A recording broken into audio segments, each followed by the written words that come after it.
What's up, guys? It is New Comic Book Day, and I'm giving you my thoughts and my reviews on the books that I picked up coming up next.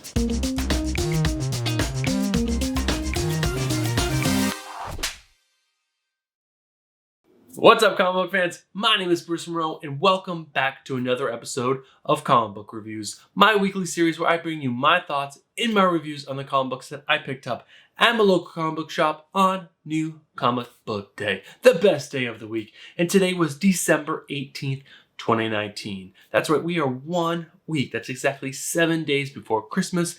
Everyone's excited, and I think all the publishers were excited as well because a crap ton of books came out this week. I am talking about more books than I personally wanted to pick up than any other week that I've ever been to a comic book shop. And I know I've said this before. Oh my God, this is my biggest week. This is my biggest week. If I didn't put some of the books that I picked up back, I would have had, I think, 28 books. There were so many books that came out today. So with that aside, we do have a couple books to talk about that I was not able to read before recording this episode. There was just, I think I've ended up picking up a total of like 15 or 16 books, but some of the books were the big new prestige Black Label books by DC. They're just extra long. I just haven't get a chance to read those. And there were just a few others that I actually haven't read the previous issues of the books that came out. We'll talk about those. I'll just basically run you through those. Show them off, basically be like my pulls of the week, and then we will dive into the meat of the show, which is reviewing the books that I picked up. So let's start off with the books that I picked up, but I'm not going to review. All right, first up, we have X-Force number 4. I'm just picking this up because I'm really enjoying this book. It's 3 out of the books that have spun out of the House of X and Power of X that I really like. This is written by Benjamin Percy and art by Joshua Cassara. I read 2 on Monday on my train ride home. 3 is still in my backpack as we speak, so I haven't read this yet. Another amazing book that came out today that I've actually caught up on that I just didn't get a chance to read was Once and Future. This is Once and Future number 5. This is written by Kieran Gillian and art by Dan Mora. Yeah, this is such a great book. Obviously, I haven't read this issue, so I don't know if this is great. But if it's anything like the last couple issues, this book is just a must pick up for any comic book reader or anyone interested in comics. This book is so good. All right, next up we have Folklords number 2. This is written by Matt Kint and art by Matt Smith. I really enjoyed the first one. It wasn't amazing and mind-blowing, but it was a really interesting tale. I'm not going to get into it. It was just really interesting and it was a really fun new take on a story that we've kind of seen before. But again, a good book, so I'm excited to read that. I'm really excited about this book. Let me take it out of the bag and board. I should have done it before recording. I was really excited for this book once I heard that it was coming out. This is Wonder Woman Dead Earth. This is written by Daniel Warren Johnson and art by Mike Spicer. So this whole tale is Princess Diana left paradise to save mankind's world from itself. Wonder Woman awakens from a century-long sleep to discover Earth reduced to a nuclear wasteland. She knows she failed. Marooned in a dark and dangerous future, Diana must protect the last human city from titanic monsters while uncovering the secret of this dead Earth and how she may be responsible for it. So, this is looks like a really fun, crazy book with giant monsters and really cool artwork. So, this is, again, a Black Label book, so out of continuity, kind of its own thing, its own story, in this huge prestige format to give you an idea. Like, it's taller, it's wider. So, I'm really excited to read this. I have also, again, I should have taken this out of the bag and board. I have Joker Killer Smile Book 2. This is written by Jeff Lemire and art by Adrian Sorrentino.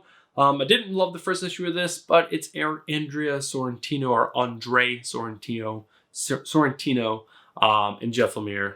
I have to give it a second shot because they're two of my favorite. Well, Jeff Lemire is one of my favorite writers, and Andre Sorrentino is just absolutely incredible on pencils. So, One last thing. I don't know if I shared this in my last review video. I don't think I did. But for my white elephant gift at the company party, the gift that I got was the Watchmen trade paperback. I've actually never read this book. And Stephanie and I just finished watching the TV show this past weekend. This TV show is just so good. And I have never read this, so I want to catch up. Even though the TV show has ties to this, it was really nothing more than ties. So I'm really, really excited to catch in this and find out more about the Watchmen universe. And I know this is a classic, so I'm excited to dive into this. I mean, it's huge, so that will probably take me a while to get through. All right, the books. Let's talk about the books that I read so I can tell you guys all about them. All right, so this first one, I actually wasn't able to finish. Now you're like, Bruce, why are you reviewing a book that you didn't finish? Well, I want to tell you why I didn't finish it, because I had all intentions to finish it. I got about halfway through, exactly halfway through. So this is Daredevil number 15. This is written by Chip Zdarsky and art by Marco Cicchetto.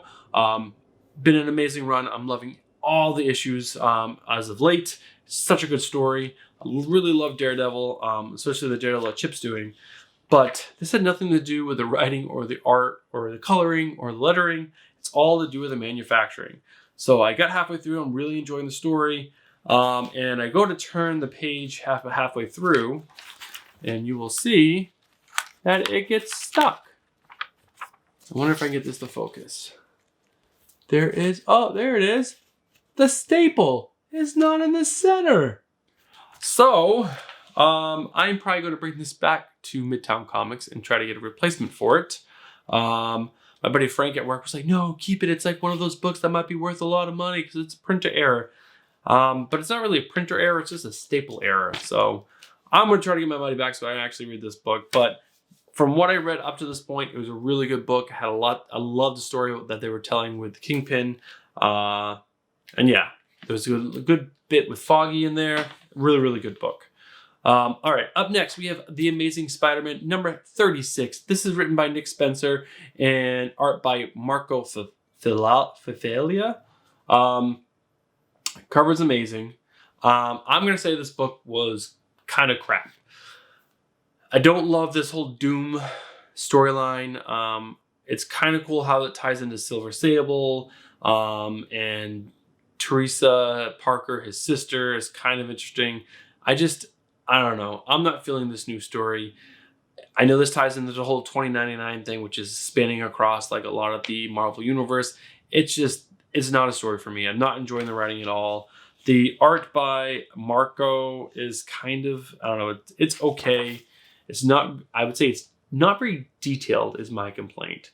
As you can see, there's he doesn't do a lot of background work. It's all focused on the character itself. And that stuff is fine, but I don't know.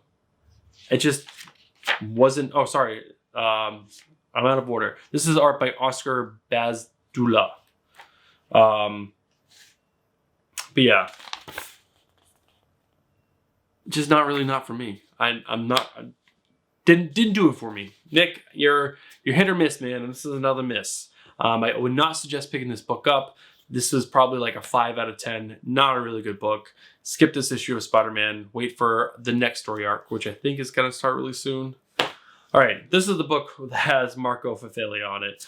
This is New Mutants number 4. This is written by Ed Brisson and art by Marco Fafalia. This was odd. So I really enjoyed the first 3 issues of this book. It dealt with the New Mutants team out in space. They went out in space with the Space Jammers. They got in prison. They got freed by Cannonball, and that's kind of where we left off. Cannonball freed them, and the Super Guardian, the Guardian, I believe his name. I'll put his name up here, but he basically is the leader of the Kree, and he's like, all right, we're freeing you, but you have to help me now do this one thing. And they teased us like this whole great story. This had nothing to do with it. This involved Boom Boom and armor around, and there was a bunch of kids trapped by these bad guys trying to get the Kokora drug to make some money off it. I don't know. Really weird story. I would give this like a 5.5 out of 10. Not a very good book. I'm very disappointed with this. I would not suggest picking this issue up. Skip issue 4, I guess, and wait to issue 5. I don't know. The art by Marco Fafalia was actually okay. That definitely wasn't I'm not complaining about his art. It was just a story. Seemed out of place. It had nothing to do with any of the team members on the Mutants team. It was kind of like its own thing, I guess. I don't know. What do you guys think? Did you guys enjoy this book? Because I definitely did not enjoy that book. All right. The rest of the books, I promise, are home runs. Daredevil would have been probably an 8 out of 10. If that staple issue, I just couldn't figure out how to read the rest of the book. I didn't want to take the staples out because I want to go and show Midtown and actually get a good copy. But all right, next up we have Guardians of the Galaxy number 12. This is written by Donny Cates and art by Corey Smith. Incredible ending to Donny Cates' run on Guardians of the Galaxy. This is the end. So this is a 12-issue run that's ending, and they're kicking off a new creative team next month, I believe, with, I forgot who the writer and artists are on that book. Al Ewing and art by Juan Cabal. Al Ewing is doing the Incredible Hulk, which is an amazing run. I read like the first 7, and I know everyone's talking about how great it is. But this book itself, Donny Cates does an amazing job of wrapping up this 12-issue run. We get some amazing stuff with Rocket, and he was teased in the last issue of possibly dying. He doesn't die. He comes back and does this awesome thing to free the team. The team comes out and kicks some ass. And it is just heartwarming and so, I don't know, it was just great. It was a great book.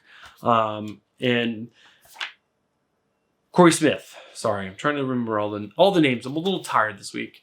The week before Christmas, so much Christmas stuff going on. It's great. And there was a scene where Rocket is dying and Groot's saving him. And he's basically like, Rocket's like, I need my suit to live, and Groot's like, don't worry about it. And basically Groot forms himself into like a life-saving suit so he can keep Rocket alive, but he has all Rocket's guns and they're firing, and it's epic. It's awesome. It's Donny Cates. It's big and epic and has the feels, and that's what this book was. It was awesome. I'll give this book an 8 out of 10 and definitely pick this book up. I would wait for the full trade to collect all 12 because this was a really fun run. Talking about a book with some feels. All right, this is King Thor, number 4. This is written by Jason Aaron and art by Asad Ribic and the Asgard All-Stars. And what they mean by that, so this is an oversized issue. $4.99? No, $5.99 was the cost. The amount of money I spent on books this week. So this was guest art by Gabriel Hernandez Walta and Chris O'Halloran. Andrea Sorrentino and Dave Stewart, Chris Burnham and Nathan Fairburn, Nick Parata and Michael Garland, Aaron Cooter and Lauren Martin, Oliver Colbel and Laura Martin, Russell Darderman and Matthew Wilson, and Mike Del Mundo. They had like little segments throughout the book that they each got to pitch in a page or two to the book because they had helped out with Jason Aaron's run over the 7 years that he wrote Thor. And this book was full of the feels. The way he wrapped this up was incredible. I was in tears, not dripping down my face, but my eyes were welling up with tears by the end.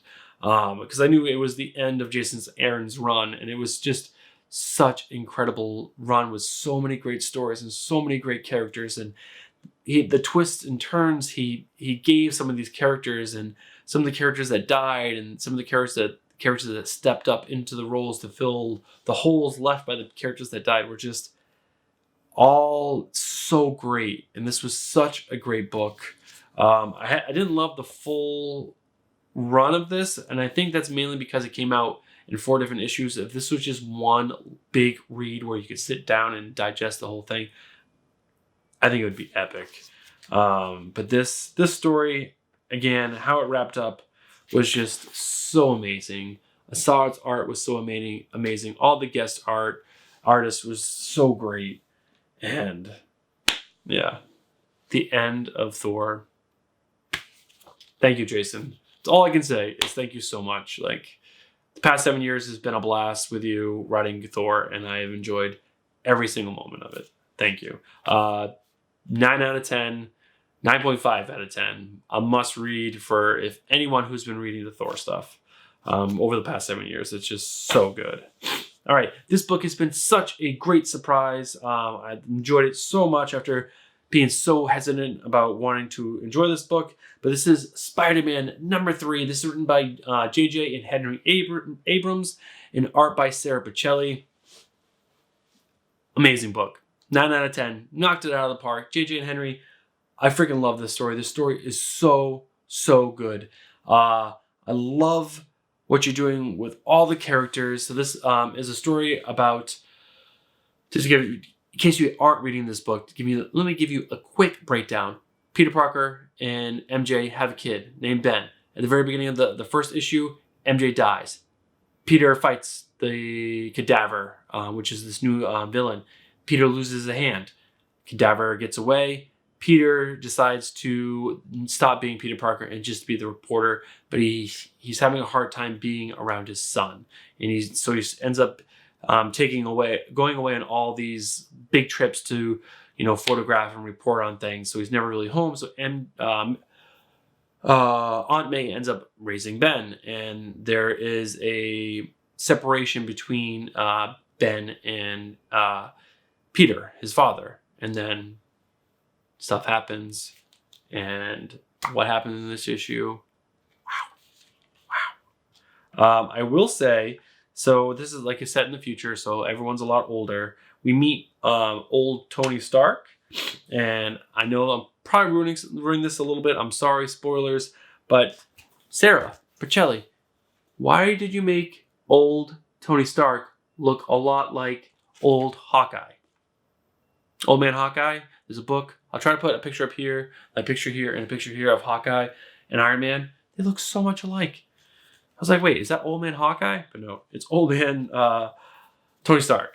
But that's the only thing I'm going to ruin for you guys. This was an amazing book. I said 9 out of 10. Home run. You should be picking up all these issues. J.J. Abrams and Henry Adams. Amazing story. All right. We got a lot of ends of books today. There was the end of King Thor, Jason Aaron's. This is Batman Last Night on Earth, book #3, the final Batman story for both Scott Snyder and Greg Capullo.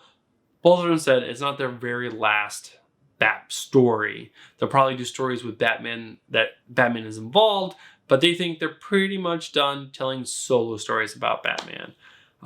So this is a little sad, but the story that they tell in Greg Capullo's art, woo-wee! This story was freaking incredible. This is another big book. It's like kind of like a small trade. Again, $5.99. I would say this was even bigger than King Thor, because King Thor had advertisements in it. No advertisements in this. That's the beauty of Black Label. Black Label's up here. But, oh man. So again, Elseworld's Tale. So, different universe, crazy things have happened. A lot of heroes have died. Few are left. And there is this being, I forget his name now. What they're calling him now. But basically, it's this character that is like Batman, but way better. It's this guy over here. And obviously this Batman. I don't want to ruin this book for you at all. You guys should be picking this up. This should be coming out in trade very shortly. You can pick up all 3 issues, because all 3 issues are nice and thick and fat. It was so good.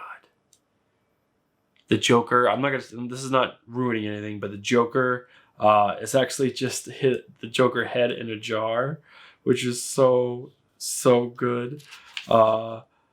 Wonder Woman has a mohawk, and where's the picture of that? I just had that. She's right here. The Joker head is down there in that small panel. I don't know. This, to me, is another must read. This is, again, a 9 out of 10. I had such a fun time reading this book. Scott Snyder is an amazing storyteller, and I love that he has these crazy, kooky ideas they're amazing, and they're so fun to read. Thank you, Scott Snyder. Thank you, Greg Capullo, for writing and drawing Batman for as long as you guys did, because I know you guys had like a 4-year run on the main Batman title. I just absolutely love this book. Thank you. Must read. All right, up next we have Batman Superman #5. This is written by Joshua Williamson and art by David Marquez. Again, this was a really, really good book. This is dealing with the Batman who laughs. The Batman whose laugh has infected a bunch of heroes. These infected heroes are trying to help the Batman who laughs bring down this satellite from the dark universe to help teleport more people in to our realm, to infect the world and make everyone like the Batman who laughs. And this sees Batman and Superman fighting these heroes. And at the very end of the book, they realize that one of the main reasons why they are fighting alone like this is because they decided not to tell the rest of the Justice League that the Batman whose laughs has started infecting people. And it's a really good story. It's amazingly drawn. David Marquez's art is so freaking beautiful. I absolutely love it. And the heroes that he's infected, Shazam, Hawkman, Donna Troy, Blue Beetle, Commissioner Gordon, it's perfect because they're so close to a lot of these heroes. They're either able to fight Batman and Superman really well, or they have close ties to Batman and Superman. It's a really great story, and I love the Batman who laughs, and I love the way at the end of this book. So good. Before I drop that, 8.5 out of 10. Definitely a must read. This is issue 5. Pick up all 5 issues. It's well worth your money. David Marquez's art is freaking incredible. It's a really, really good read so far. All right, next up we have Justice League #38. This is written by Scott Snyder and art by Jorge Jimenez. God, Jorge, I love you so much. And Daniel Sampier. Great book. This is again starting to get really, really good again. Sadly, it's getting really close to the end of Scott Snyder's run on Justice League. Jorge Jimenez is also, this was his last issue. The last issue was his last full issue. He had some pages in this. He shared, I think, half duty with Daniel Sampier. It was really good. There was a big sacrifice at the end of this book that was heart-wrenching, and also just such a great moment to bring back this character that was epic. Oh, it was so good. And I'm so excited to see where this book goes. I love Apex Luthor, and this page right here, drawn by Jorge Jimenez of Wonder Woman slicing Apex Predator Luthor in half. Doesn't stay that way because he's Apex Predator Luthor, but it's so good. I'm pretty sure I said in my last review of this book that this issue was supposed to be the last issue. There's going to be at least one more, but it is so good. This is again, I think, 8.5 out of 10. The last 2 issues have been really good. So if you haven't been reading Justice League, this is the time to jump back in because it is getting good again. So 8.5 out of 10. Good read. Not a great jumping in point because of this issue 38. But overall, this full run has been great. All right, next up, we have 2 books left. 2 books left. A brand new book and the end of a run. It's a good way to end it, right? All right, next up, let's start with a brand new book. I was really excited about this book, and it did not disappoint. This is Suicide Squad number one. This is written by Tom Taylor and art by Bruno Redondo. Bruno Redondo's art is freaking amazing. I absolutely love it. And I loved what they did with this book. So this has the mainstays from Suicide Squad: Harley Quinn, Deadshot. I think that's really, and Sharkman, or the Shark, whatever they're calling the big shark guy. So the mainstays, and there's this new guy, the Zebra, and they threw in a couple other ones, and then they introduced us to this new team. What are they calling themselves?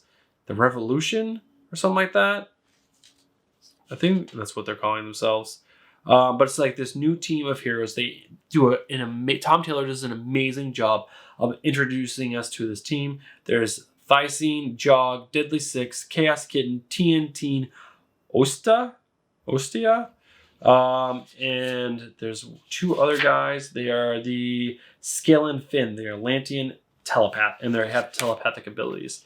But how the Suicide Squad and this team meet up and what happens is freaking awesome. Again, 8.5, maybe 9. I really, really enjoyed this book, and the artwork is incredible.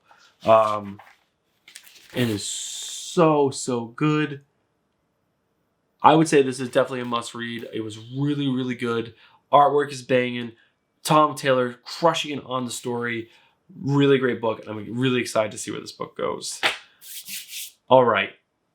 You guys know me. If you watch any of these videos by now, you know I'm a Batman fan. I mean, there's 3 Batman books down there, and we're going to end this with kind of like a sad moment, but also I'm really excited to see where this book goes from the end of this run. So if you didn't know what I was talking about, this is Batman number 85. This is the end of the Tom King run on Batman. 85 issues, Tom King crushing it all the way along. I know some people didn't like it. I loved it. Yes, there were slow moments and books that I was like, all right, that's like a 7 out of 10. Like, it was good, but it was okay. Could have been better. This book, I'm going to call this a 9.5 or 10 out of 10. This was so good. Tom King did such an amazing job of wrapping up so many stories that he started at the very beginning of his run, and also stories that he laid groundwork throughout the whole entire 85 issues. Did he wrap up every single one? No, but he wrapped up all the big ones. One of the main ones for me that I wanted to see was the Bat and Cat story. I absolutely love Tom King bringing these 2 characters together, having them almost get married and then having that taken away, and then the aftermath from that, and Bruce just falling apart because he does love Selina, and that was so great. And he brought that back. He brought Selina back in a while ago, and he's been slowly building their relationship back up. And oh man, great story there. Gotham Girl was in the very first issue. She's been splattered throughout this whole entire run, and we get a great ending to her story. It was epic and awesome. What else do we have? And then there was this whole scene of throughout the book. He did this in a lot of the runs where there's just a story. There is a scene going on, and then a story being told through word bubbles and thoughts. It's just Batman in a bar watching football, and it helps tell this story. Tom King, the way you can thread a story is just so good. And the whole Thomas Wayne Batman, I loved how that ended with we see Bane back at the end. We thought he was dead. He had a bullet in his head. I guess Thomas Wayne is a surgeon and he shot him exactly where he knew he'd live. I am over the moon with this book. This book was so good. I didn't say who the artwork was. I am a jerk. So this is written by Tom King and art by Mikel Janin. Mikel Janin is so amazing. There was a guest artist also, Putis. A great scene with Bat and Cat running over roofs. I absolutely love this book so much. I love this run so much. I can't say it enough. You guys should be picking this book up in trade once it's all out. If you can get your hands on one of the issues 85 and just read it, you'll know what I'm talking about. It was just so. You might not get what I get out of it, because like I said, it's wrapping up so much over 85 issues, but it was amazing. And that's it. Really long video this week. I'm sorry. There's not much I could do. There's a ton of issues, and just think if I picked up all 28 issues. Mind-blowingly long video. But that's going to be it for this week, guys. Let me know what you guys thought about any of those books that I picked up. Did you guys agree with what I said? Not agree with what I said? If you didn't agree, let me know down below. If you did agree, let me know down below. If you guys aren't subscribed to the channel, consider subscribing and supporting the channel. Hit the bell notification. That way you guys will know when Steffi and I go live. Every Friday at 10 p.m. Eastern on Comics and Beer. We stream and talk comic book news and drink some beers. It's a really good time. We have a really fun time. And let me know what you guys picked up this week. There were so many books out there. How the heck did you guys decide what books to pick up and what not to pick up? I had such a hard time. I'm hoping next week is going to be super slow in books and I can pick up some of the books that I did not this week. All right, that's going to be it, guys. Thank you guys so much for stopping by, and I'll see you guys next week. Peace.